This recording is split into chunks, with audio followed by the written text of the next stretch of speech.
My name is Bryce Huffman. I currently serve as the engagement editor for Bridge Detroit. Some of you might even recognize me from before my time at Bridge Detroit when I was working with Michigan Radio before they decided to change their name. But this issue, this topic, police reform, community violence intervention, and violence prevention generally, are issues that I have been focused on for the entirety of my journalism career. It's actually the very issue that got me to transition from being a sports reporter in college to wanting to be a more community-based reporter. I'm going to introduce our panelists up here. First, Alea Harvey Quinn is a bold leader with a dedication for investing in often ignored, emerging grassroots leaders. As the daughter of Black Panthers, Alea's calling into the world of activism, leadership, and community building was always in her DNA, but was emboldened by organizing with youth who were dealing with the issues of criminalization and violence. Her commitment to building a freer, safer Detroit is both ancestral and unwavering. Alea is the founder of Force Detroit. Under her leadership, Force Detroit has established itself as a widely recognized and well-respected community organization, one that Bridge Detroit has reported on before, shedding light on, and I forgot where I even was on the page, shedding light locally and nationwide on the solutions to gun violence with a primary focus on community violence intervention, or CVI. Force Detroit led advocacy for CVI adoption throughout the state of Michigan and led the team that drove the reduction in violence in Detroit's Cody Rouge neighborhood between July 2023 and June 2024. Her inventive leadership and dedication to uplifting the hard work of long, under-resourced, often justice-impacted peacemakers played a large role in shaping Detroit's strategy within the White House Community Violence Intervention Initiative. She's influenced philanthropic giving in Detroit, resulting in more than $1 million of investment being redistributed to over 45 grassroots organizations in Detroit. Before founding Force Detroit, Alea was the Detroit director of Michigan Faith in Action. In this role, she organized a table composed of justice-impacted leaders, safety activists, radical clergy, and Muslim women committed to advocating for issues of safety and justice.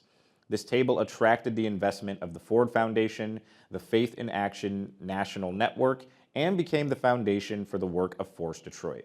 In 2011 to 2012, Alea was the visionary behind the Detroit Future Youth Network. In partnership with the EMEAC and Allied Media Projects, Detroit Future Youth redistributed more than $300,000 and convened 13 grassroots Detroit youth-led organizations. She has more than 2 decades of nonprofit experience in program design and community organizing around the themes of justice, safety, positive youth development, and coalition building and redistributive resourcing. Give it up for Alea Harvey Quinn. Michael Peterson II is the Director of Community Violence Intervention in the Mayor's Office, City of Detroit, where he leads evidence-based, community-driven efforts to prevent and interrupt violence. Michael and his team partner with local organizations that build trusted relationships in the community, mediating conflicts, mentoring at-risk individuals, connecting residents to wraparound services, and tackling the root causes of crime to create safer neighborhoods across Detroit. Before joining the City of Detroit, Michael gained hands-on experience as the 2-time entrepreneur in Los Angeles by age of 21, developed award-winning sales and leadership skills at the Frito-Lay and Coca-Cola companies, and successfully managed mortgage solutions for Detroiters at Rocket Mortgage. His career also included international experience in Munich, Germany, and a commitment to cross-functional teamwork, customer focus, and supporting community growth. Give it up for Michael. Victoria Camille is a Detroit organizer and advocate for community safety, police accountability, wellness, food sovereignty, engagement, responsibility, and learning. She currently serves as the elected District 6 Police Commissioner, providing civilian oversight of the Detroit Police Department alongside her colleagues and community. Victoria has and continues to organize with groups such as Grand River Community Block Club, the Coalition for Police Transparency and Accountability, the Detroit Alliance Against Racist and Political Repression, the Boggs Center, Burwood House, Riverwise Magazine, Black Community Food Security Network, Food Justice Fridays, Keep Growing Detroit, and more. Vicki is a proud mother of 2 adult children, 3 cats, and 3 dogs. loves to garden, camp, read, cook, and participate in community meals and conversations. She holds a bachelor's degree in business administration, is a wilderness EMT, and studies natural medicine. Give it up for Vicky. And then finally, final but not least, of course, Matt Lassiter. Dr. Matt Lassiter is a Lewis Evans Professor of History and Arthur F. Thurnau Professor at the University of Michigan, is a scholar of the 20th century United States with a research and teaching focus in urban and suburban history, political history, racial and social inequality, and the history of policing and the carceral state. His most recent book, The Suburban Crisis, White America and the War on Drugs, was published in 2023 by Princeton University Press. Lassiter is a co-director of the U of M Carceral State Project and the co-PI of its Documenting Criminalization, Confinement, and Resistance Research Initiative. He is the lead author of the website exhibit Detroit Under Fire, Police Violence, Crime, Politics, and the Struggle for Racial Justice in the Civil Rights Era. Give it up for Dr. Lassiter. So originally we were supposed to have an additional panelist who could not be here, but that actually helps me because I wrote way too many questions to get through in time.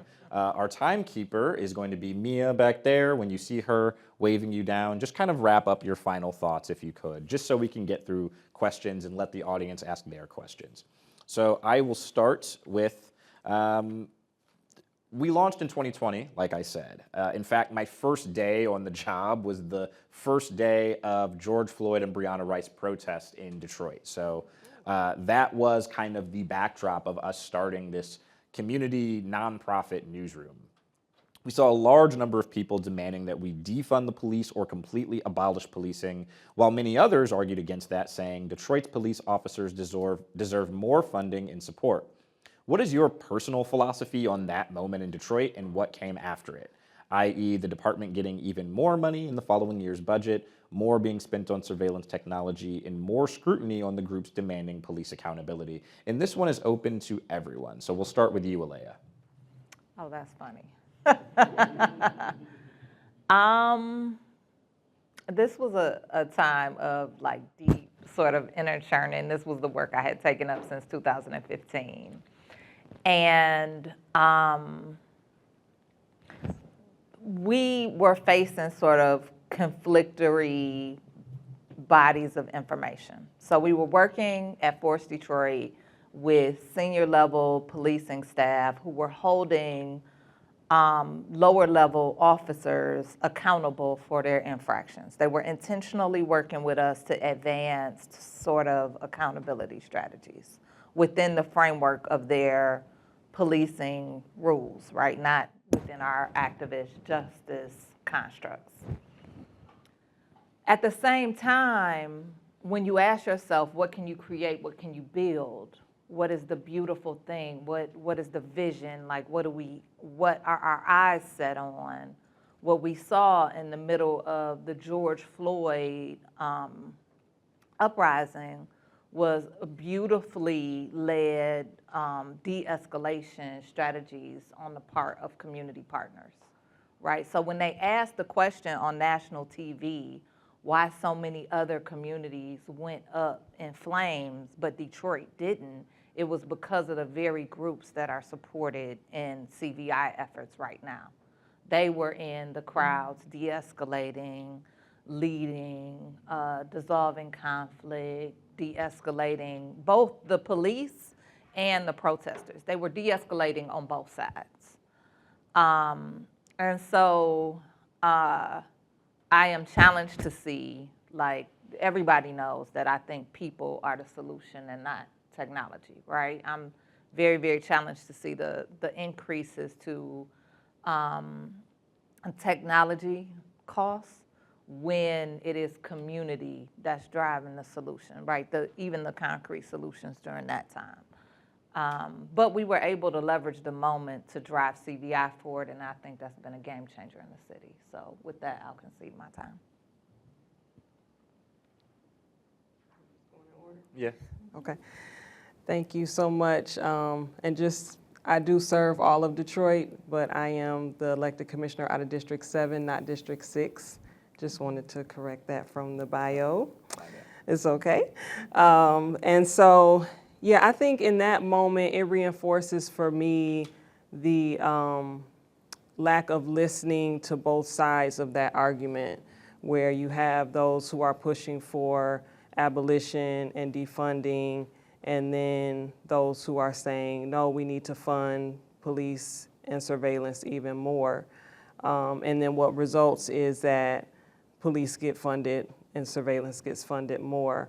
And so I'm concerned about the level of listening that's happening to the other side of that argument, and that sometimes it's easier to continue to feed the machine that we're used to rather than taking a stretch and reimagining what we can build that's completely new and completely different, and mapping that plan over time that detasks police and puts more of the planning and the solutions in the hand of community, so we can build systems that are rooted in care and in restoration. And so, yeah, that's what it speaks to me, is that we're not listening to the possibilities and using our imaginations to stretch and create something that is new. So I actually, as you mentioned in the bio, I'm originally from Los Angeles, California. I was living in Detroit. I've been a Detroiter now for over 10 years, or 10 years now. But when that moment happened, obviously during 2020, COVID, there's so many things happening all at once. And I think I have a unique remembrance of that time because of my prior experience growing up in Los Angeles. So I was old enough. I remember directly the impact of the Rodney King beating and what that did to our neighborhood, our community, and the impact it had on me as at the time, I think I was 6 years old. But I could still remember vividly the feeling. I can almost still feel those feelings. And I remember with George Floyd, and unfortunately reminded me a lot of that. And, it's that feeling of, why does someone have to lose a life for people to recognize that things are not right? And so I just remember having that feeling. But the one thing that I will say, and kind of highlighting what Ms. Alea touched on, was it also did bring community together. I remember being 6 years old. I remember being the riots happening, and where I lived in Los Angeles at the time, I was kind of in between what you could call the hood and Hollywood, if you will. So you could actually see the flames coming from the east side of the city, working its way towards the west, towards the Beverly Hills, and everybody's coming and looting and et cetera. But my most vivid remembrance of that was being a kid standing outside with my neighbors, because we had a local convenience store that everyone just collectively was like, we are not letting that happen to this store. This store has been taking care of us. This was that store where if your funding didn't show up that month, or if you had an issue, they knew you. They would still make sure you could get your groceries and things like that. And I remember how important that was at that time for the community to be outside at night, just showing a force both to law enforcement, but especially to the people that were looking to riot and loot, and letting them know that we were not standing for that. And so having that at that moment, and then now you unfortunately fast forward where you have the George Floyd, and to what Ms. Alea mentioned, having local community groups and organizations standing up to say, we're not doing that here, just reminded me of that. And so it just kind of speaks to how important that is, more than just more police accountability. So, sorry. So I'm an historian, and my perspective is how cyclical this is. What happened in 2020, you go back in Detroit's history and see protests by the Black community in the 20s, in the 40s, sustained protests from the late 50s to the early 70s. Then Coleman Young becomes mayor, and there's an ebb, but you get massive protests again in the 90s and early 2000s with the Detroit Coalition Against Police Brutality.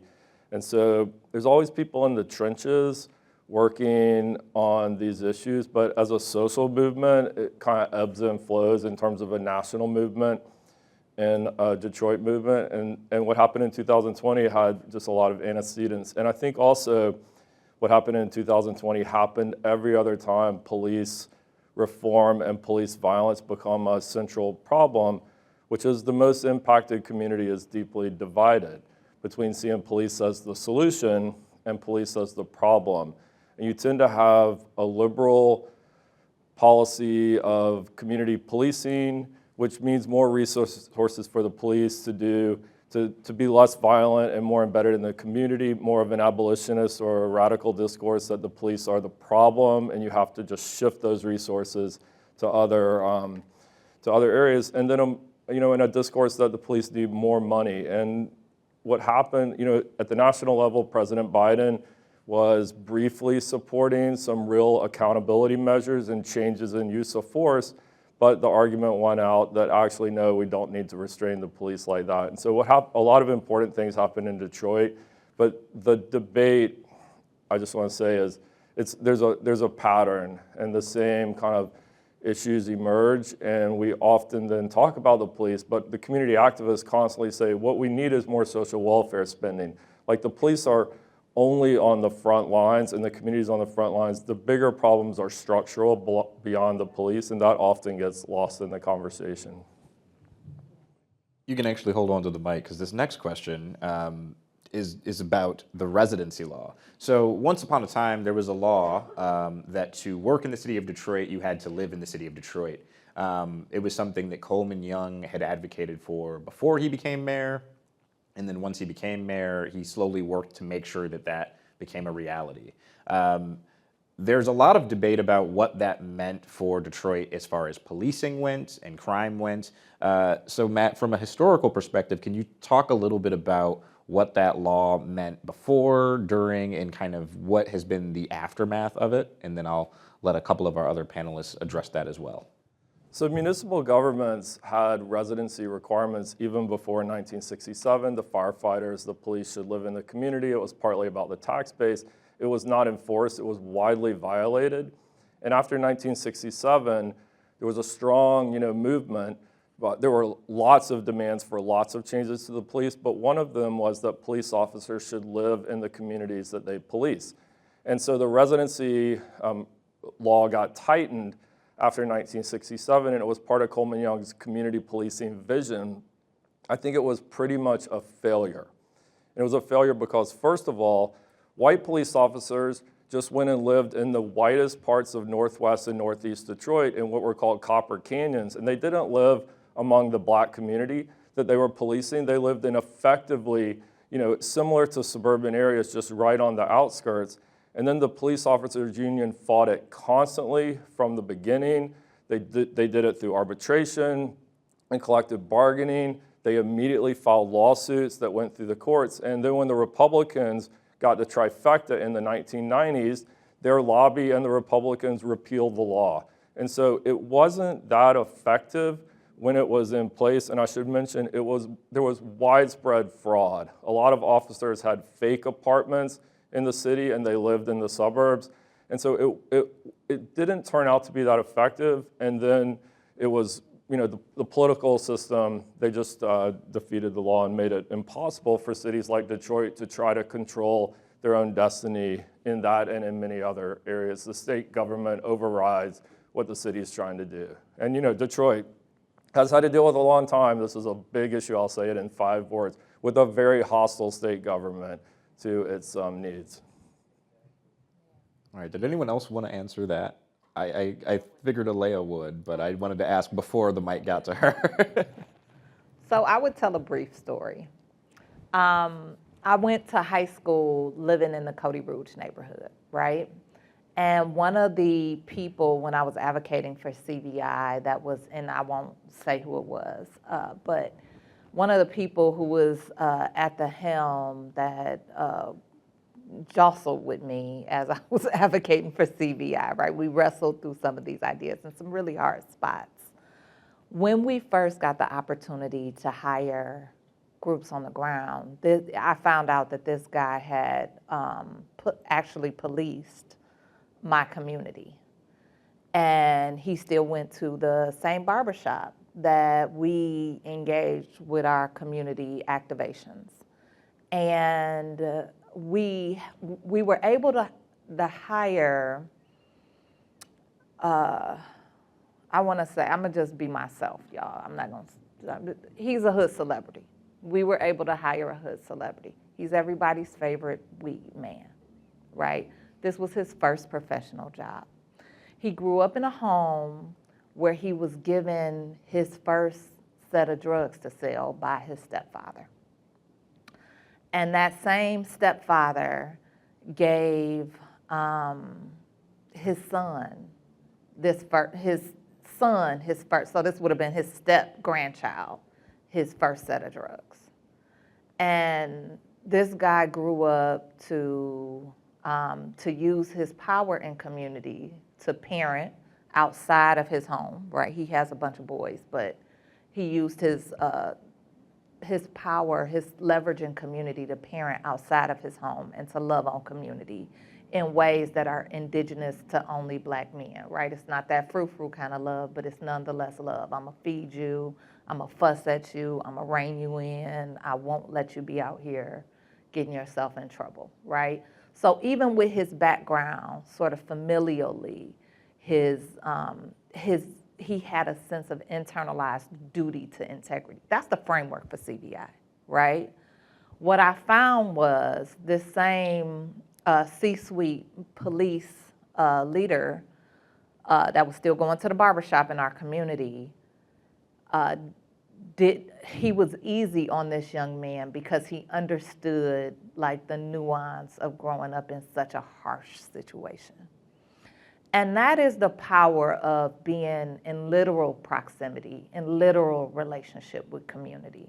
That is, sort of what's possible, is that I see you in a multidimensional human way, and I'm able to understand that you were born in a bad situation. You are not the bad guy, right? We shouldn't use our power to, come down heavily on you as an individual. Instead, we have to be on a journey with you towards your continued transformation and maybe put you in proximity to more young men so that you can help them sort of grow.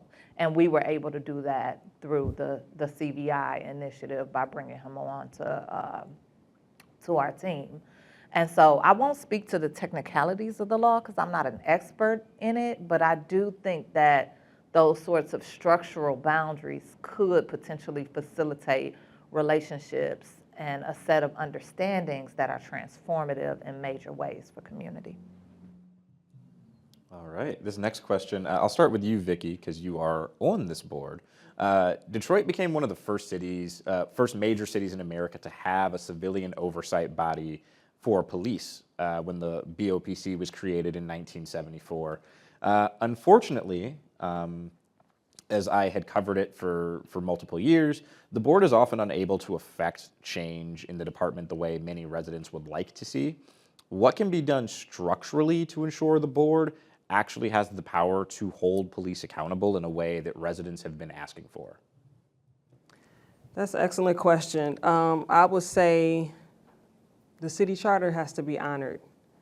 And as I was preparing to take on this seat, and taking a look at the oath of office that I was getting ready to take, that also the mayor and city council and the clerk and my fellow commissioners were getting ready to take, I noticed that we make an oath to uphold the Constitution of the United States and the Constitution of the state of Michigan.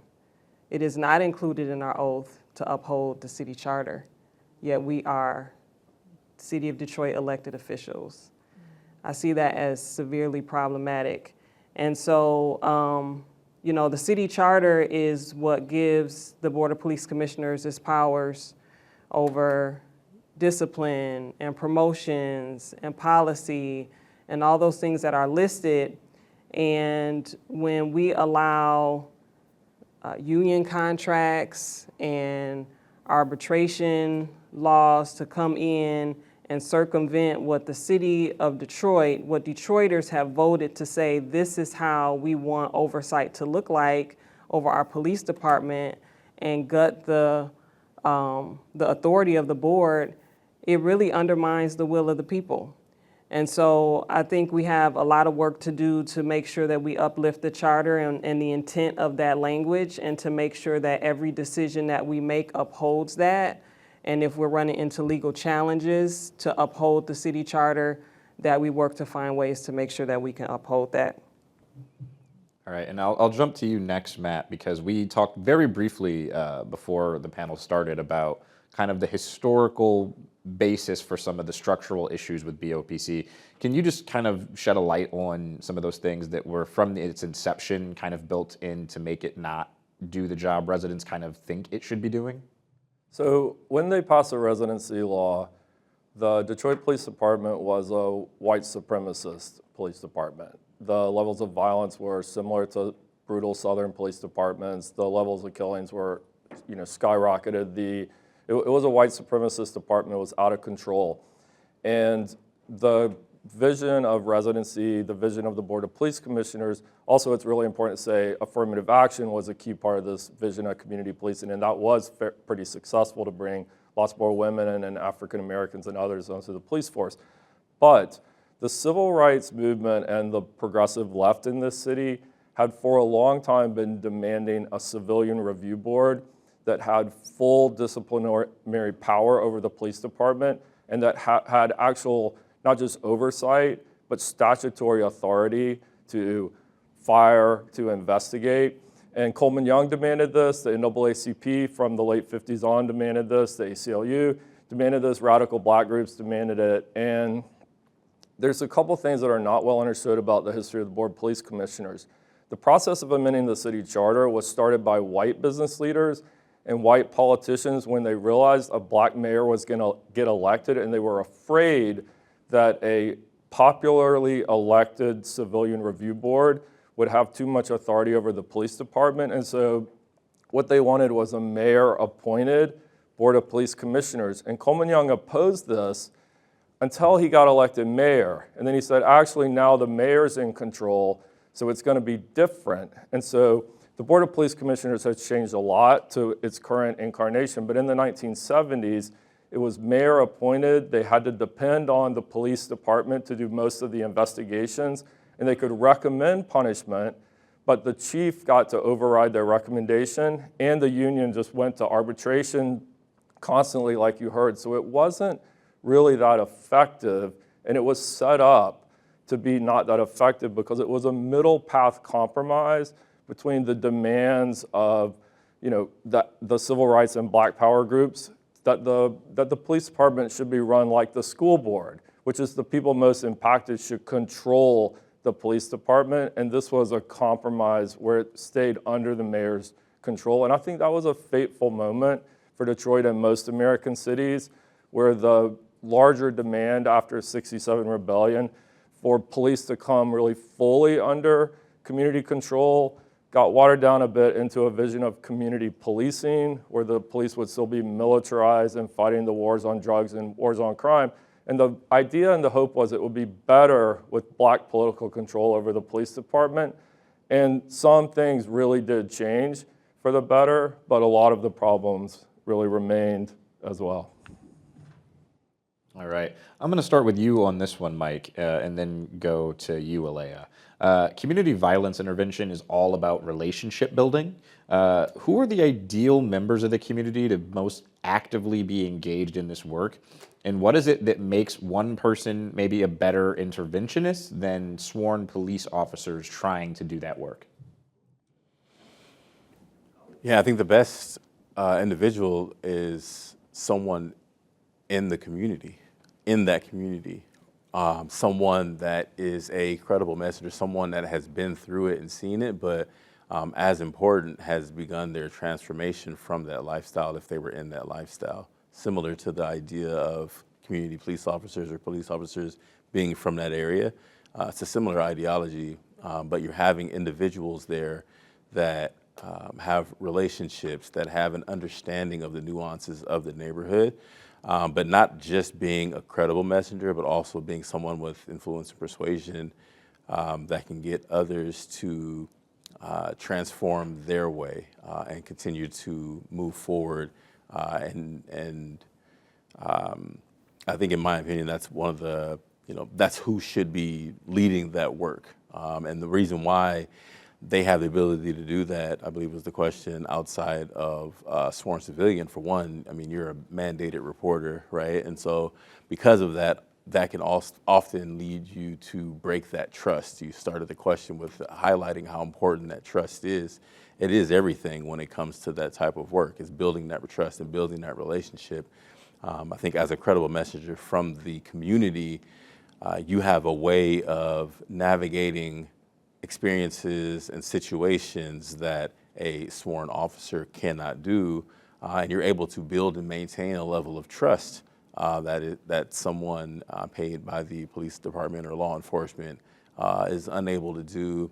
And because you're in that community, you have the ability to stick and stay, which I think is one of the more important pieces when it comes to community violence intervention versus law enforcement, where you're mostly responding to something that has already happened, and then you're on to the next thing once everything has died down. As a community violence intervention worker, you're building that relationship, you're showing up consistently, and that's just not something that sworn law enforcement really has the capacity or really should be doing, is sticking and staying and hanging out and checking on the family and their network, social network, and things like that.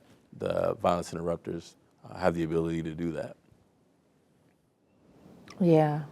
So I think Mike did a great job answering this question. I'll just add one bit that I think will lift out some pieces that he already touched on. I think the core question is, who are you accountable to, right? And in terms of community violence intervention, because policing is, and the whole criminal justice system, right, is so unaccountable to citizens who, are vulnerable. I'm trying to say this in delicate ways, right? But and police tend to be less accountable, as we've mentioned earlier, to some communities, right? Black men are particularly fragile, Latino men, there are some system-impacted women, poor people, right? And so the most credible messengers, the people who execute CVI well, are going to be people who are accountable to those populations and leverage their position to make deals on behalf of their community, and then come report out to their community that they did a good job, right?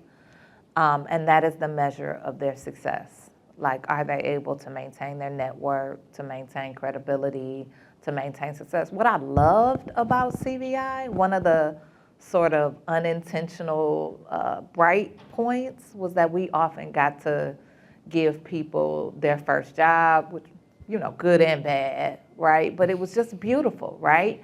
Our high-level infrastructure often talks about some members of our community as unemployable, right?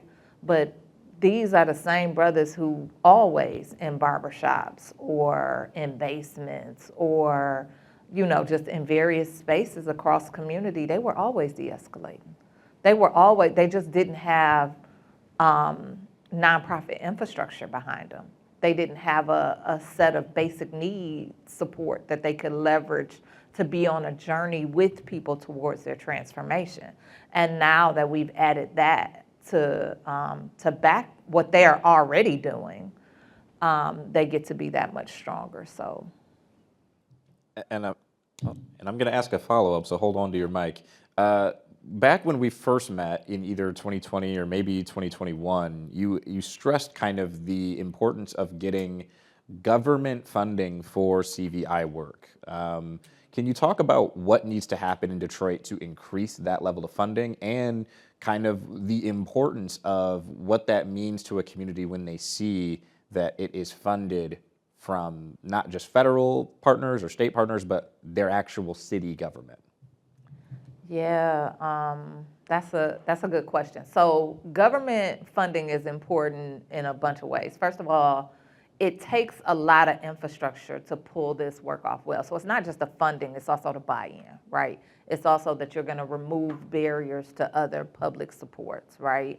We need connections to housing because if somebody's house gets shot up, then we need to be able to figure that out in partnership with MISTA or whoever the appropriate service provider is, right? We need connections to, the Wayne County Health Department and, mental health providers. And the state has these, the city has these, the county has this stuff at more readily access than what community partners could have. So that's one thing. The other thing is the infrastructure is incredibly, when we look at things like ACEs score, which is a score that speaks to trauma and divestment in community.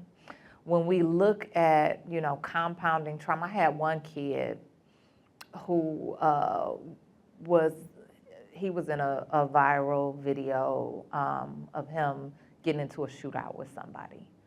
But when we lift the hood up and look at what's underneath it, he was in a house that was condemnable. His roof had literally fallen in on him. His mom was drug addicted. He was out of school. And so this means that if we just think a little bit about how his life functioned, every adult and every system that had come in contact with this young man failed to truly see him. They failed to see his need. And when it was time to engage, it was after the video went viral and there were police at his doorstep. They were there to hold him accountable instead of see his human need. And so, if we want to intervene on this young man's life, we got to put his mama in drug rehab. We got to provide him with counseling support.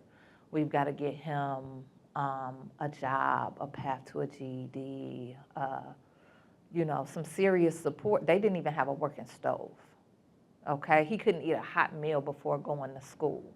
They didn't have a working shower. Like I said, his house was condemnable. So when we kept putting him in school, and when that failed, the reason we found out all these things was because we started making house visits. And so when we look at what it costs, not just to mentor somebody, right? But to once we see the need, show up with counselors, with drug rehab support, with some type of investment that allows you to buy a stove. It gets incredibly expensive, and we either have the choice of cleaning up, I see you, sis. We either can clean up the cost of violence, which involves detectives, crime scene cleanup. There are estimates that it costs above $1 million per shooting to clean up what happens after a person has been shot versus the few $1,000s it will take to provide the mental health support, the mentorship, the drug rehab support, like the comprehensive investment in that human that we should have always been doing. He was always in school. He was always approximate to these systems that were supposed to invest in him, right? Not seeing him and the others like him, our children in their fullness, is our failure as adults. All right.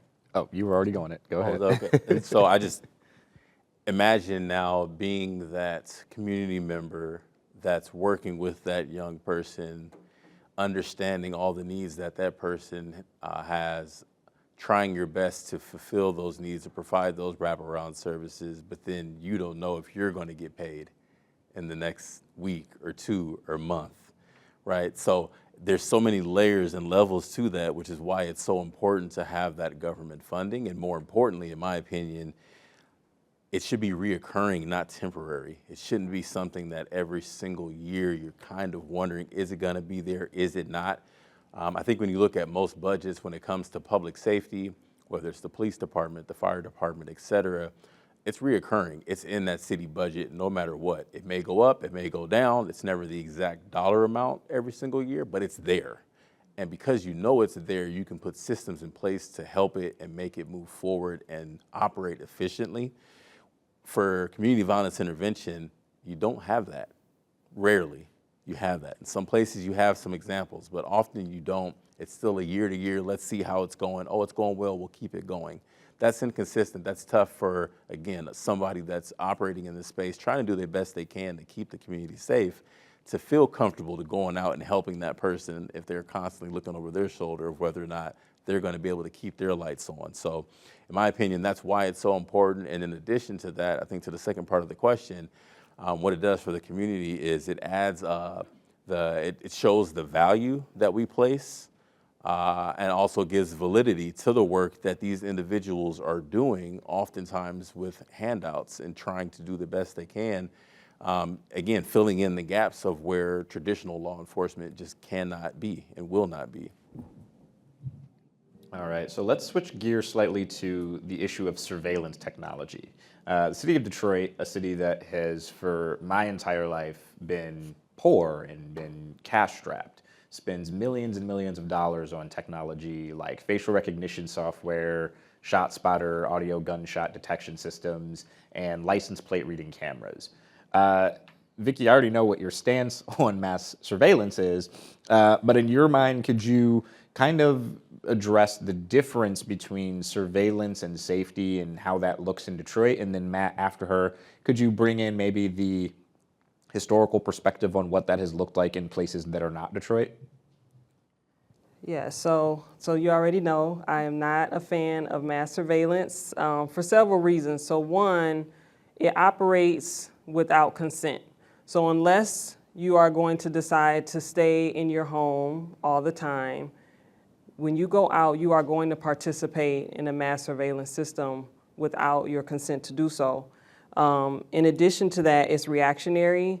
So we're putting all this money into systems that find out that something bad happened after the fact, instead of putting funding into systems like we've been talking about with CVI that actually prevents the harm from happening in the first place. And the idea is that, well, it'll give us the information that we need to catch those who have committed the harm. But some good old-fashioned detective work will do that, and it has done that for years. And then there's not enough transparency in it. And there's not enough civilian oversight of it. So we don't really have a good understanding. And sometimes the police departments don't even have a good understanding of what's being collected and how that information is being used. And so that actually sets people up for more harm. And so it can be counterintuitive to safety in a lot of ways. And so in the spirit of giving people choice, I'm actually not opposed to like small scale surveillance or like personal home surveillance. But again, people have to have the choice of being in control of that, not having it where it's looking at your neighbor's house and through the whole neighborhood, and that police and other entities don't have access to that information as well, again, without that consent. And so, I just believe that safety starts with people looking out for each other, going back to sitting on our porches and making sure that kids get back and forth from school safely rather than sitting behind a phone or a monitor and watching someone from across the city and not even actually able to intervene in any type of time that will make a difference, but just possibly show up to clean up after the fact. So I think it's important when we talk about surveillance to acknowledge the long history of constitutional violations and civil liberties and civil rights violations in Detroit and every American city. I mean, the Detroit Police Department, the Michigan State Police, and the FBI illegally spied on several million people in this state, including every religious civil rights leader and Detroit union leader, and compiled files on them, and that all came out in the 1970s. And so the technology is sold as crime-fighting technology, but it's easily used, and the federal government is right now using this in places like Minneapolis to illegally, unconstitutionally, criminalize people for their political dissent. And the other thing I worry about, I mean, I'm a researcher, so it's easy to say this probably from Ann Arbor, but a lot of times the technology is sold to stop the worst of the worst. But what happens is people get busted for the really little things, and they get records and, the license plates readers and the cameras all over the place. And then it's used to get people into the system for just little things. And then that escalates. And so for every kind of like murder you solve, I think there's all kinds of collateral consequences to that. All right, and this is going to be a very brief answer, so I'll let everyone respond to this. The city's contract with ShotSpotter actually ends this summer. When they initially had this current contract that was for $7 million, I believe it will probably be somewhere around $8 to $9 million this time around because they want to expand its use.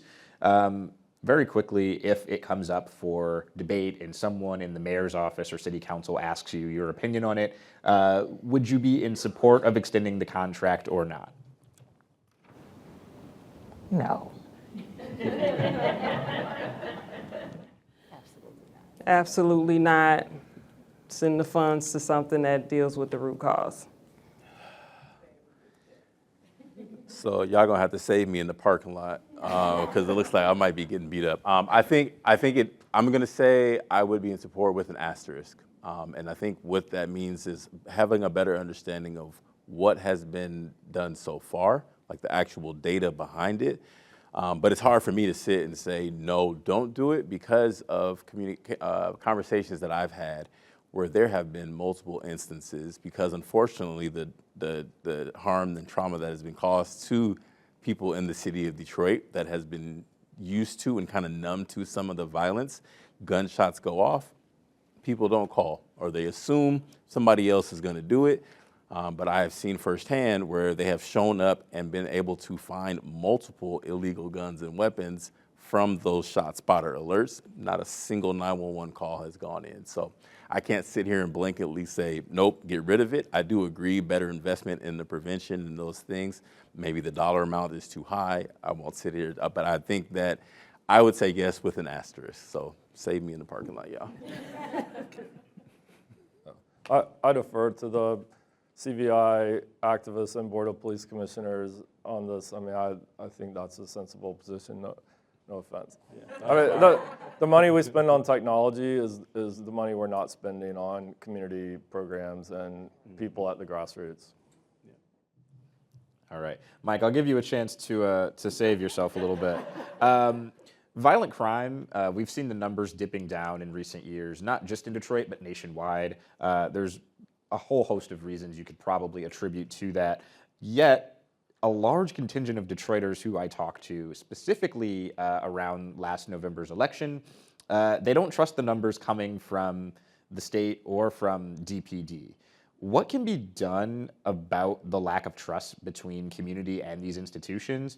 And what sort of metrics should community members be using to define safety in our neighborhoods? I think one of the metrics that should be used is are businesses looking to come to your area and your neighborhood, right? Are outside entities or even local members looking to build in the city or looking to go out elsewhere and outside of the city? Because the feeling of safety, I think, sometimes outweighs the numbers. I can tell you just from the program that I've been running, and I think that the community violence intervention groups that I work with and support are a large part of the reduction in the violence and the crime that we've been seeing our third consecutive year in a row. But most people don't really care about the numbers. And so what we've learned and through evaluations and et cetera is that while we're seeing the numbers and we have direct access to the data and the crime analytics and I can talk directly to the director right now and give him a call. If the community doesn't feel safe, then we're still lacking and there's still more that we need to do. And so I think one of the things that can be done as well is just actually proactively doing all that we can to be in the communities and doing what we can to see what can be done to help make them feel safer. Because right now, your perception is what it is. And so again, no one's gonna care to read the numbers and the stats because we up here know that the numbers aren't just numbers, they're actual bodies, they're sons, daughters, mother, so we need to make sure that in my opinion, that we are doing everything we can to make sure the community feels safer and getting the input from the community to figure out what that looks like, what will help you feel safer outside of me giving you a sheet of paper showing a smaller number.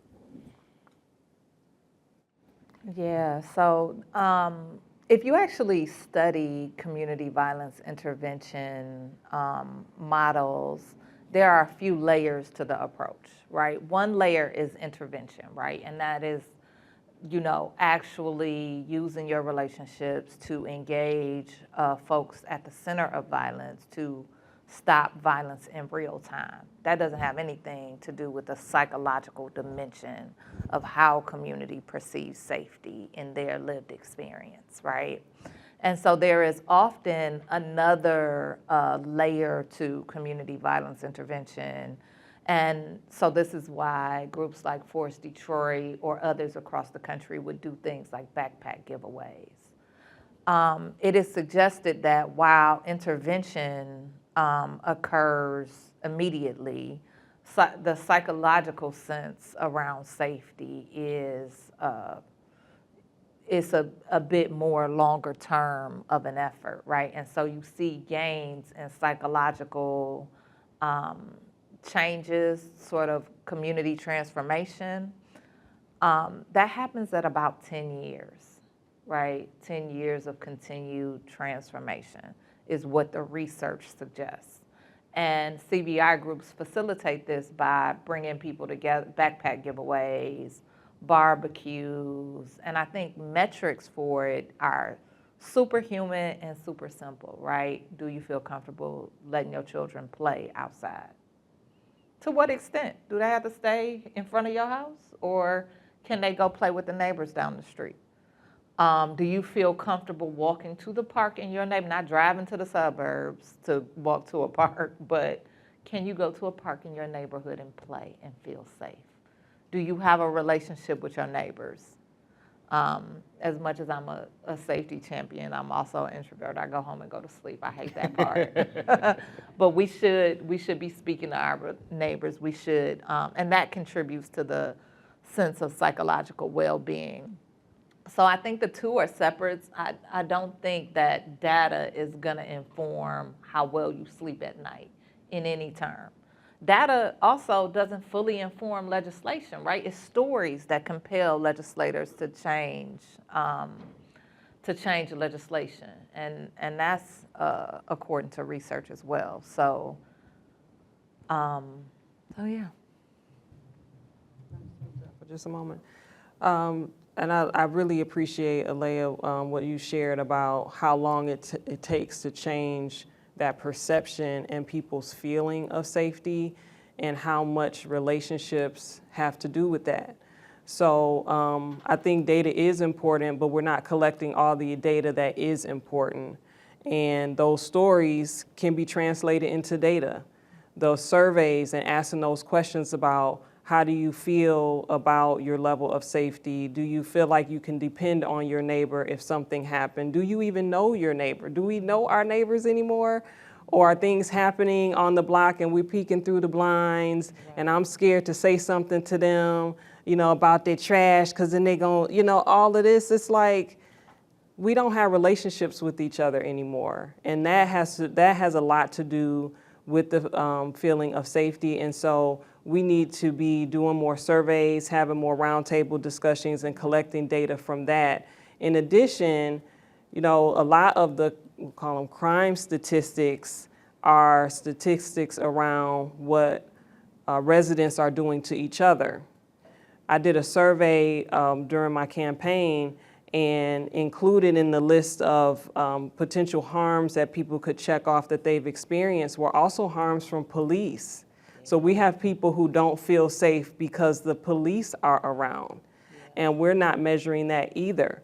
Our young people are afraid to go to the gas station and the store for risk of being harassed or attacked, by the police when they're just doing what they're supposed to do. And so that also contributes to the sense of wellness and safety as well. And those are metrics that are not being highlighted. All right, before I ask my next question, Dr. Drost, what time is it? I want to make sure I have time to get through some of these questions before I open it up to audience questions. 11:17. Perfect. All right, cool. So I've got time for a few more questions. In Detroit, there is a reluctance on the part of elected officials to say anything negative about the police, even when they blatantly mess up or lie or do something that harms the community. What role should elected officials have in speaking out against the department when its officers or policies cause harm to residents? And I'll let everyone answer this one. Can I start with that? Oh, yeah. Sure. It's not about speaking out against the department, it's about telling the truth. And if we cannot get to the place where we can tell the truth about what's happening, we are not going to build that trust and pave a way forward for ourselves. What I find interesting is that I'll be looking on like Facebook and I'll see a post from the police department with someone's picture. It's got charged across the top and it's got this description with the person's name and their age and all these details about what they've been charged with. And then this disclaimer at the bottom that says all suspects are presumed innocent pending further proceedings. Okay? Now, if an officer gets accused of doing harm in the community, there's all types of protection around that information and it's an open investigation and they have the right to due process. And why do they have a right to due process more than anybody else in the community? You're very quick to come out and paint a picture about someone who's not an officer when they still have to go through their due process as well. And then once these long investigations are over, when police have done wrong, there is not the level of energy, if there's a circle back to community at all, to even say, you know what, this officer did get it wrong. They did cause harm to this person. Instead, it ends up buried in a city council agenda on indemnification and a lawsuit settlement for someone, and we just never hear about it again. And so when the number of times that we actually see in the news where police have caused harm doesn't align with what we're experiencing at home, then it feels like our institutions are lying. And in a sense, we are, if we're not being forthcoming and telling the truth about what's actually happening. So I think that elected officials have a duty to be transparent about what's happening so that we can deal with it honestly. I'll just really quickly 100%. I don't even want to follow it up. Like we should just move on to the next question. But I will say it's a lot less about the officials saying things disparaging. It's really just all about accountability. It really is transparency and accountability. And if the elected officials are lacking that, that's where I think we should all have a problem with it.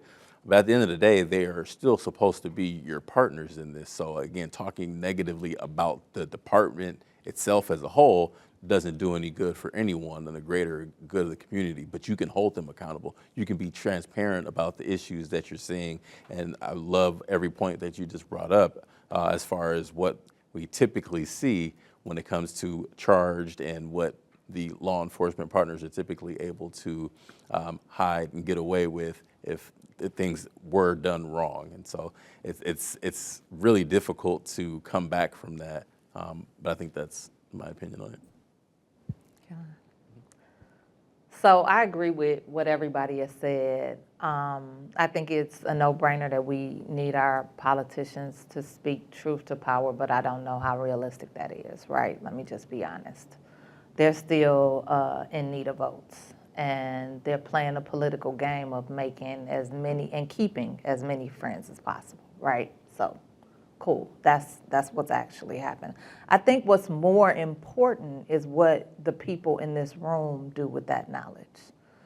I think it is, I think we are in a position as a society where people who are committed to community building, truth-telling, and solution-bringing have an incredible task to hold to think about issues clearly and with discernment and bring forth actionable solutions. I think we have to weigh issues not with our emotion, but with data, come up with the solution, focus, and fight for it. And I think that's challenging, right? Like one of the things about this question is that like do we exist in a society where if police just went away right now, we could handle it? Now, as the daughter of a former civil rights era Black Panther, right, who was in the Fred Hampton house when it was shot up by police, and then the police came back to take the door so that the youngins didn't have evidence of their indiscretions, right? It's hard for me to be on the side of police.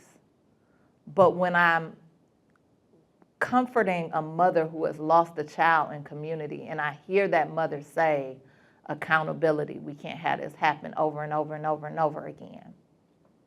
And then I'm weighing that with the fact that some of the people who we want to hold accountable are children themselves.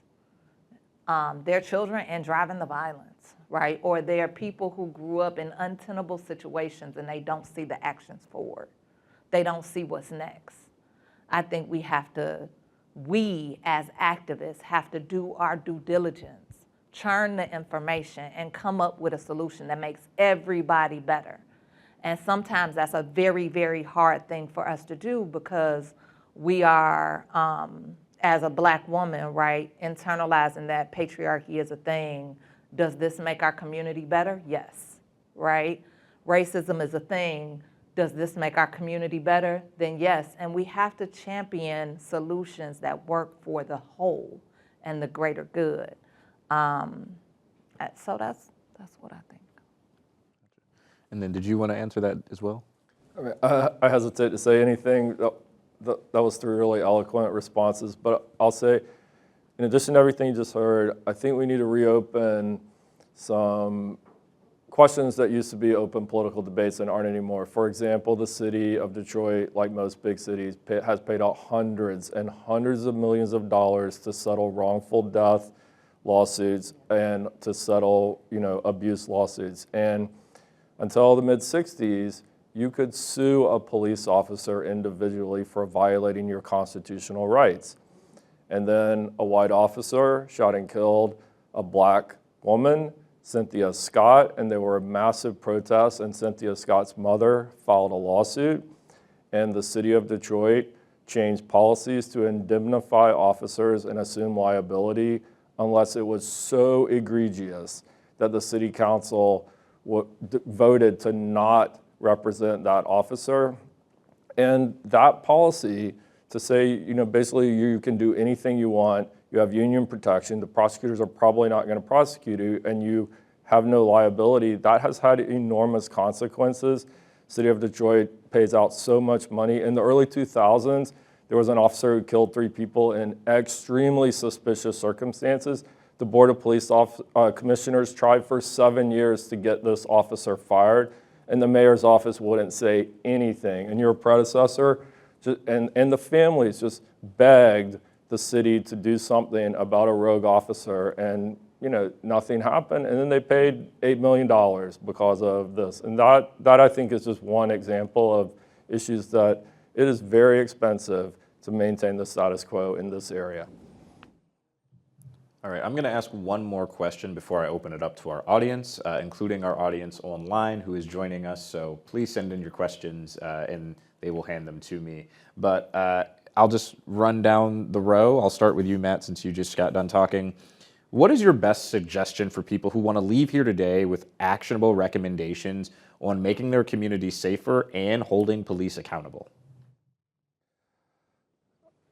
The violence is a public health issue, and inequality is a public health issue, and we put police officers in the streets and in the neighborhoods where they often don't live and tell them to solve it with guns. And I think you're going to hear from a lot of people who believe that there's a better way to do that, that harm reduction is the right approach, that communities have to be empowered, including young people have to be empowered to help solve the issues that they're facing, and that the war on crime and the war on drugs and the war on gangs It hasn't worked. It's actually repeatedly made the problem worse and made violence worse. And so there's better solutions, and I'm going to defer to all the people who are in the middle of trying to put those into place. Yeah, my actionable item is actually very simple, and it goes back to one of the things that we touched on here, which is go meet a neighbor. It sounds so simple, but get to know someone in your area, in your community. That I think everyone has someone that they give that friendly nod to, but don't know their name, don't know where they come from, maybe how long they've been in the city. I'm guilty of my wife, or not guilty, but my wife gives me a hard time because I'm that guy. I do know a lot of the neighbors on my block, and I actually wish I knew more. And I actively try to engage and to speak. And it's one of the reasons why I live in Michigan now, because again, growing up in LA, we didn't really have that. But my introduction to what community and neighborhood was, most of my family's from Saginaw, Michigan. And so I used to come out here all the time, every summer, and I always looked forward to it at that time of being able to come, and we would just be out in the neighborhood. Everybody knew everybody else's kid. We knew who lived at what street. And in Los Angeles, it's all apartments, so you don't really have that same level of neighborhood community. And I used to just fiend for that. I wanted it so bad, and so I think that's part of the reason why I am who I am in my neighborhood now. But it's something so simple that, again, I know there's someone that you see, you wave to, but you have no idea who their name is, where they work, what they do. Just take that extra 2 minutes to get to know them. And then as far as the police accountability piece, make sure your precincts and your officers know who you are. Show up. A lot of them do have community meetings and things like that. Don't look at it as an opportunity to avoid. Be there, be engaged, because I think that helps with the level of accountability. If they know Miss Susie's going to be at every community meeting raising her, then you're going to begin to be in the back of their mind a little bit when they're out and when they're patrolling and when they're doing the things like, that's right, I'm going to have to answer to Miss Susie when she comes to this next meeting. It may not feel like much, but I think that's something that's really important. It can go a long way. Yeah, so my actionable item is twofold. So one is similar to what was just said, building those relationships with your neighbors. And I'm not talking about going to talk with your neighbor when you're upset because they didn't put their trash in, or when their kids were playing basketball in the street. I'm talking about now that the weather is hopefully getting ready to break, go over and let's sit on the porch and talk for a while. Let's share a beverage that we like. Let's just, let's plant some flowers together. Something to build that relationship when things are okay, so that when tensions are going to come up between humans, that's just what we do. But it'll be so much easier to talk through those things when you already have built a relationship. This is not optional. This is necessary to our survival. Like, we have to come out and get to know each other and build those relationships. And then in regards to the Board of Police Commissioners, please engage with the Board of Police Commissioners. We meet every Thursday at 3 o'clock at Detroit Public Safety Headquarters. On every second Thursday, the meeting is at 6:30 at various places in the community. That is your civilian oversight of the police department. So if you are seeing that police are doing something that you don't like, if you want to see responsibility shifting from the police department to other spaces, this is the space where you can come and have an input on that. In addition to that, though, you have to please advocate for the strength of that board. The Board of Police Commissioners is often just kind of pushed to the side, seen as not really important, and it is there in the charter to give you voice and to give you power and control over the police department. Make sure that you are leveraging that tool and demanding that it has the type of power that you need it to have, so you can have control over safety in our community. I want to just say that I appreciate what everybody else on the panel has said already. We need relationships, concrete relationships in community to facilitate safety, even on the level of just like mutual aid, right? But since y'all in this room, y'all don't seem like the people that should just be having a conversation with your neighbor. I would challenge you to write an opinion piece.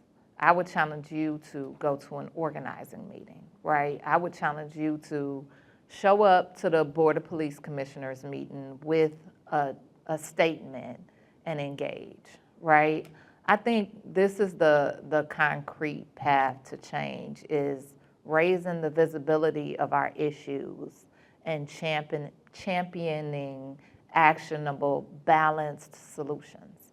Like, we can't just lead with our emotions. We have to lead with our hearts and our brains and, again, chart the path forward. All right. Could you please just give it up for our panelists for answering all of the questions I had? All right, now we're going to open it up to audience questions. While we work on getting the mics around to you, I'm going to read off just the first of the virtual questions. And this was not addressed to anyone in particular, so anyone who wants to take a stab at this, go at it. Can you comment about the role of social workers and community mental health as a community violence intervention? Heck yeah, we can. So Core to Transformation is either CBT or DBT. Cognitive behavioral therapy, which is arguably racist and structurally deaf. Dialectical behavioral therapy includes sort of a cultural lens and attempts to course correct a bit while implementing the same strengths of CBT. And so that is baked into the CVI model at every level, right? All the folks, and we were just saying this in the back, like even if you're doing research in CVI, please have you a mental health therapist, because being disproportionately exposed to stories around violence lends itself towards trauma, even if you're not just directly on the ground. Everybody in this field should have a mental health expert at their disposal. Yeah, I mean, I'll just highlight that was perfectly put, the importance of it. And I think as we continue to grow and professionalize the work of CVI and make it become more of a reoccurring thing, it's something that is going to be needed for every organization. I'm fortunate that most of the organizations that we work with do have case managers. That was one of the beautiful things of actually having funding, and the significant funding is now I can go and hire these individuals to actually be on staff to help us, understanding, yes, I may have the boots on the ground interventionist, but it takes much more than that. That's maybe to stop the shot then, but what about what's going to transform that individual and get them to that next step? What's going to identify those triggers and things that are happening for that individual? That's where the caseworkers and the other mental health professionals come into place. So again, it goes back to the consistent funding so that groups can do that and can have that. And then from the standpoint from like someone like myself in government who's overseeing the program itself, is now we can start to implement requirements and changes and things like that. So I'm actively having conversations with DWIN about providing training across the board to ensure that all of the violence intervention workers have a mental health first aid training and certification and things like that. And that's only going to make us all stronger. So, yeah.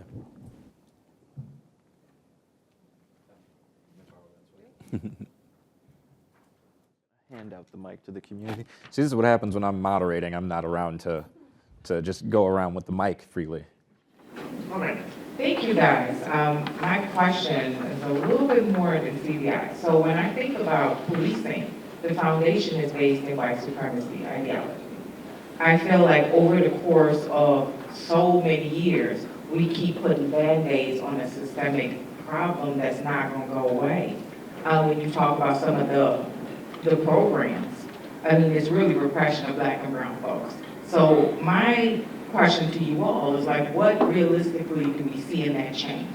Because right now we're seeing police partner with the frozen people that is doing a whole other thing to Black and brown bodies.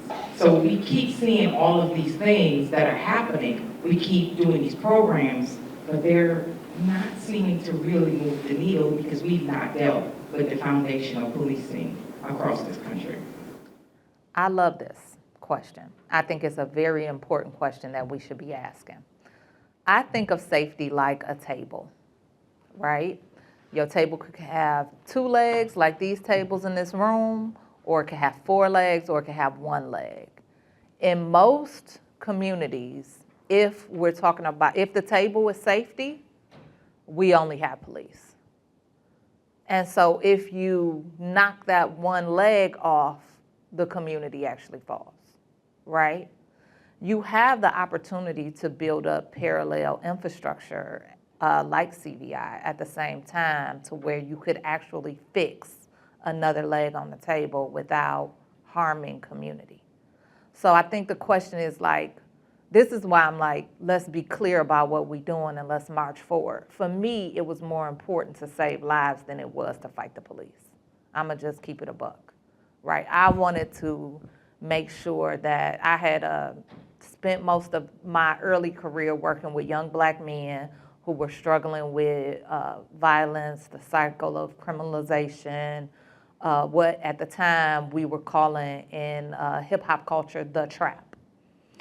And it was more important for me to see young men like the ones I had worked with that had filled up my heart when I was just trying to teach them poetry, and they kept coming back with rhymes that were wildly inappropriate that suggested that they needed more support. It was more important for me to see them transformed, healed, living free lives than it was for me to simply attack the police. Now, if I had been unemotional, I could have sabotaged both, right? I could have failed at holding the police accountable and failed to transform the young men who had stolen my heart early in my career. So I think we have to be clear. I do think we need to be advocating actively that for systems that can be stood up parallel to policing and chipping away at policies that are just wildly harmful. But I think we have to be targeted. We have to be like, have we read DPD's guidebook? Are we familiar with their rules of operation? Do we know what statute, what policy we're targeting? How are we arming ourselves for the battle? Are we writing research? Because if we're organizers, if we are here to build our community, we have to take it seriously. So I am with that. You can just pass that. Yeah, just to kind of add to what Alea has shared, we have to be strategic, right? And many of you have a zine that I put out this month about our community safety toolbox. Because even now, there are multiple tools that we have to make ourselves safe even now. But oftentimes our first thought is to go to the police for those things. And so understanding what tools are available to us is important. And similar to what Alea said, standing up those other structures. There's actually another handout, I'll provide it to you all in the room afterwards, where it shows that very simply, you identify a social problem and then you start to stand up a solution that honors the humanity in all people to that problem. And then after that, you start to say, okay, well, we don't need police in that space anymore because we've now stood up this other thing that handles the situation better. And then you can start pulling off those tasks from police and leaving them in spaces that we can trust better, and then let your funding follow that cycle as well. And so this is not something that's going to happen overnight. It's going to take time. We need to practice. I mean, the CVI groups didn't figure it out overnight and are still figuring it out now. But we do have to be committed that we are going to continue to fund things that we see are working better, and then start to be courageous enough to say, it's okay, police, we don't need you in this space anymore. And then that is going to impact their funding, and it is going to impact their staffing levels. And we'll find other things for people to do, but we can't be afraid to move into that space because it's what's needed.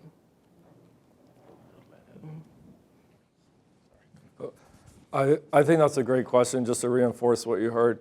Like, community violence intervention has a long history, and groups have been trying to address social problems.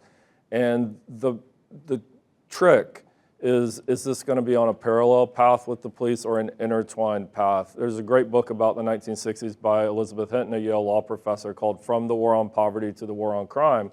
And she talks about how Lyndon Johnson and the War on Crime came out of the war on poverty, and it was designed not by reactionaries, but by well-intentioned liberals who believed that they would help kids by getting them into the juvenile justice system before they became adult criminals.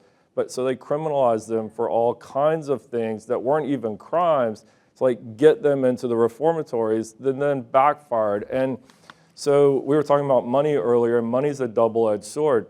The money should come without strings attached that you have to always work with and report people to the police. And a lot of times the money comes with the expectation that you actually have to work with the police. And once you start doing that, people don't just get busted for like the violent assaults, but often for the little things, and then you get the school to prison pipeline and that sort of thing. So I think this is just a very difficult situation that a lot of community activists find themselves in, which is you need the funds, but the funds often require the police to be too intertwined in the areas where police are not the right agents for the solution.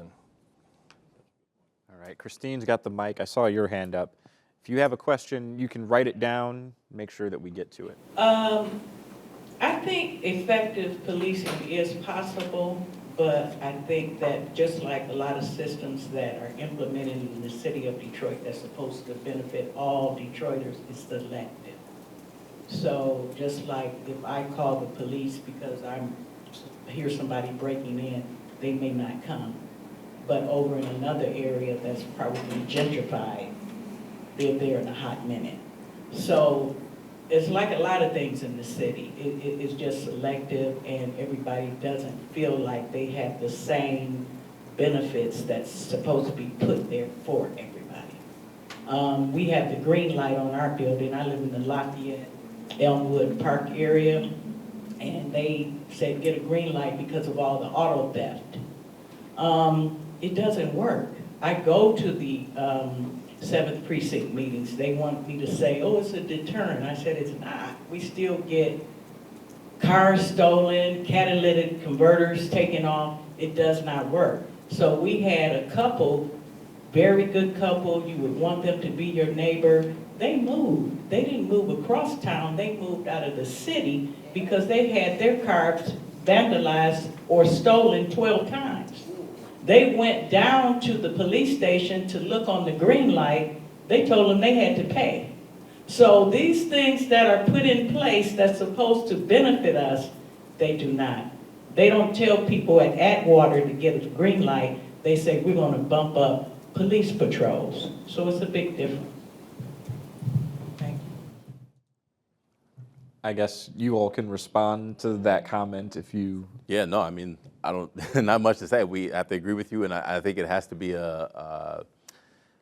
balance is so important in everything. I think there has to be a level of not just the quote unquote green light for deterrence, but like you said, actually going there and having the accountability and beefing up and understanding, okay, there's obviously a trend going on here, and what can we do to help make sure you're feeling, it goes back to that feeling of safety, right? Because I can see the argument of like, well, our carjackings are down or this or that. Again, now we're getting back into numbers. That all sounds good, but if you don't feel safe, if your neighbors don't feel safe and they're leaving, then there's still a problem. So we still have to not rely heavily or so much on the stats and the declines, but really more on the stories and the real life scenarios that people are going through, and then put actual policies in place to address it. So if you have a community member that's coming to your 7th precinct meetings and bringing up this issue, there should be a way to track and say, hey, this was something that was brought up.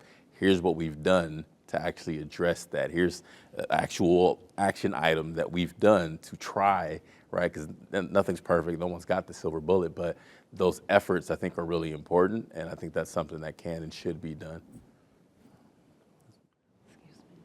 Just quickly, I think your comment ties back to Ms. Ramatar's comment, right? Like,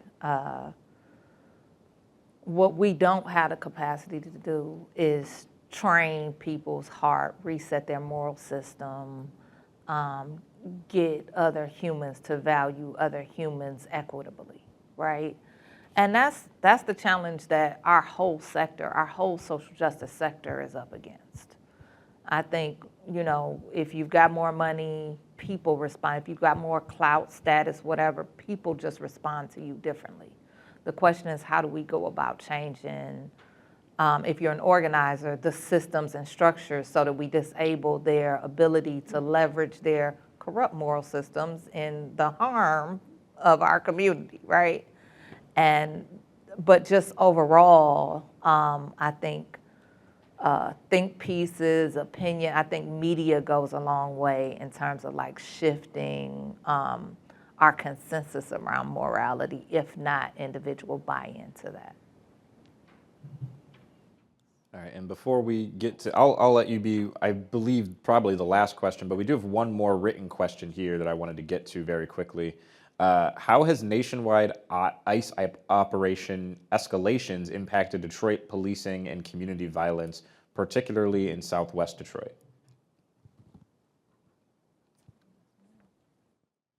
It's caused a real mess.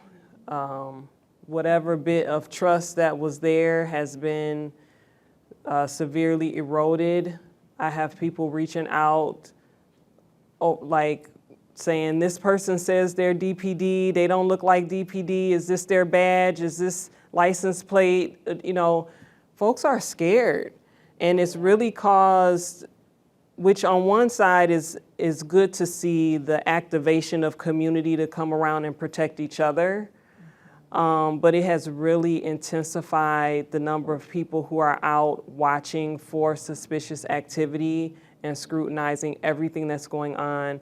And there's more than just DPD and ICE and Border Patrol. You also have other agencies that have always been doing various investigations, and it's causing a hindrance and challenges with them being able to do their work and with DPD being able to do their work because people are so nervous. So it's really heightened the tension severely, and it's causing people to have these demands on DPD to protect from ICE activity, from immigration activity that is that's unjust and unconstitutional, and it's leaving local law enforcement agencies like, hold on, we can't do anything about that. We can't step into that space, and so it's caused a lot of confusion and frustration and fear and lack of trust. And I'll just highlight as well that because of that lack of trust and the confusion, I can say locally at least, we've recognized that things are being done as far as money that's being made available with the intent of trying to change how things are done. And so I can just say from our office and also working with DPD, not all money is good money. I think maybe people have heard that saying before. And so there have actually been numerous opportunities, let's say in the last year, for funding that has come out that we have decided it's not the right thing to go for because of the underlying requirements and the things that are going to be needed. And while we have all the things in the structure in place to go for that funding, again, we recognize that's not a space we want to be in. We don't want to potentially put our people at risk of having to be involved in that. And so I think that's where you can have leadership and government take a stand and show that, no, we're not going for it just to chase the dollars, because it means much more than that. Our community doesn't want that. And so it's not something that gets celebrated when you don't go for funding, but it's something that I think should be recognized, and it's really important, and that the leadership here recognizes that, again, not all money is good money, and we're going to stand on that, and we will create other opportunities and look for other things, but we're not going to move for something because that is our community as well, right? And we want to protect them 100%. All right, we do have one last audience question. I saw your hand up, so Christine. Oh, okay, cool. Hi, this is to get more specific about technology with body cameras, because there are the pros and cons for that, especially when with the delays when the police are implicated, and also that some people are still pushing for even more body cameras for like ICE. And what your thoughts are on for that? Yeah, so there was a big push for body cam, law enforcement wearing body cameras because it was a thought that, well, it'll protect the community and it'll protect law enforcement because it'll show what happened. But we don't get access to that footage most times. The police department has access to it, and they can release when they get ready and when it serves their narrative and when it serves their purpose. And so that's why I'm advocating that there's more routine release of body-worn camera footage anytime that there's harm done by police, and that is done timely. And because Detroiters deserve to know the truth, and they shouldn't have a narrative and edited footage put in front of us to make us believe a certain thing. We should be able to see what happened ourselves. And so I am an advocate for body cams being used for law enforcement, but only if it can benefit both sides, where the police can see what happened and we can see what happened and form our own opinions about if we think that it was just or not. You know, ICE is the closest thing we have these days to slave patrols. Defund ICE, period. Don't pass no budget with ICE in it. Like this, the level of heartbreak and ridiculousness, callousness, inhumanity that's happening out of that institution is literally unthinkable. Imagine your children being used against you to get you to open the door so that your loved one can be snatched into the night, where no institution is going to be accountable. You might or might not have contact with them, and they might never be seen again. ICE is responsible for removing Latina women's uteruses during the first Trump administration. And this is why we got to be so clear and so serious about organizing, right? Because we knew what we were voting for, right? You might not like Kamala. I mean, I'm a criminal justice reform person, right? No prosecutor is going to be my first choice on the ballot, right? Let's just be 100% clear.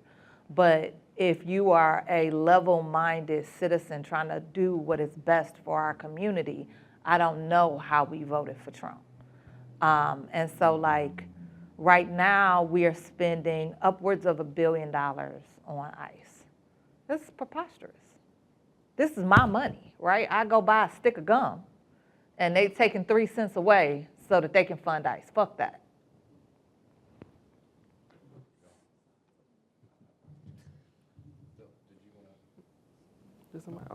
We did actually can't top that. I have questions, but I can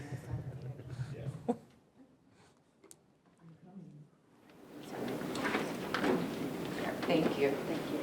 Hi, just to tag on, or incident tag on the body cams. I'm not sure if you're aware, your board was awarded new body cams that translate languages. It ain't for the city of Detroit, it ain't for no other city. I don't know if y'all want to look into it and see about it, but in this inclement weather, the organization, God bless all y'all, thank you for being here, especially with the CVMI.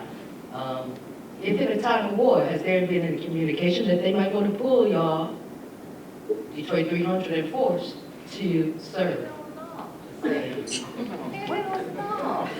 Oh, and one more thing. Even with ICE and the funding of ICE, that's even, the funding of ICE is connected to the DHHS, which is our Medicare and Medicaid. So I understand you're saying defund ICE, but when they got the pot in one fire, they're going to have to divide the leverage, you know? What goes what goes when? Yeah.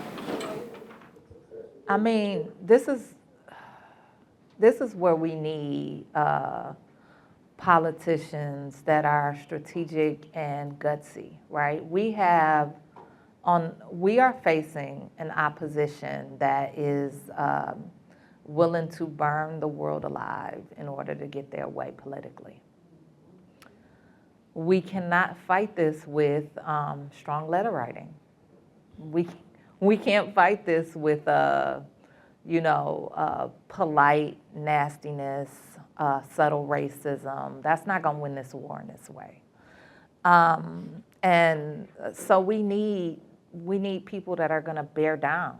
Like, it's not their, like, yes, our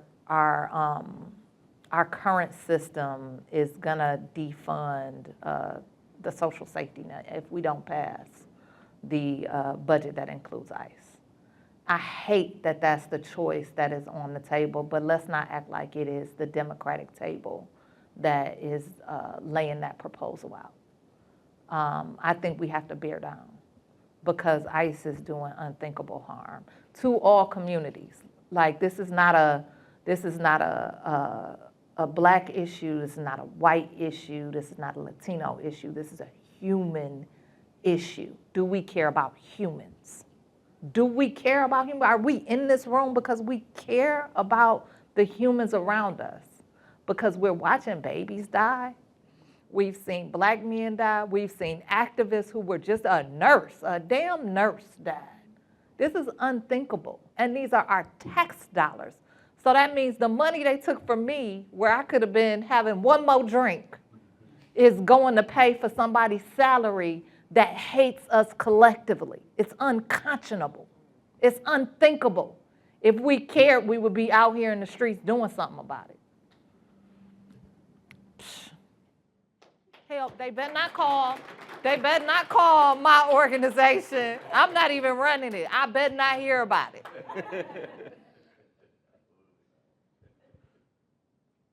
Anybody else? All right. Well, I'm going to have Dr. Taylor come back up to officially close us out. But just again, round of applause to our panel.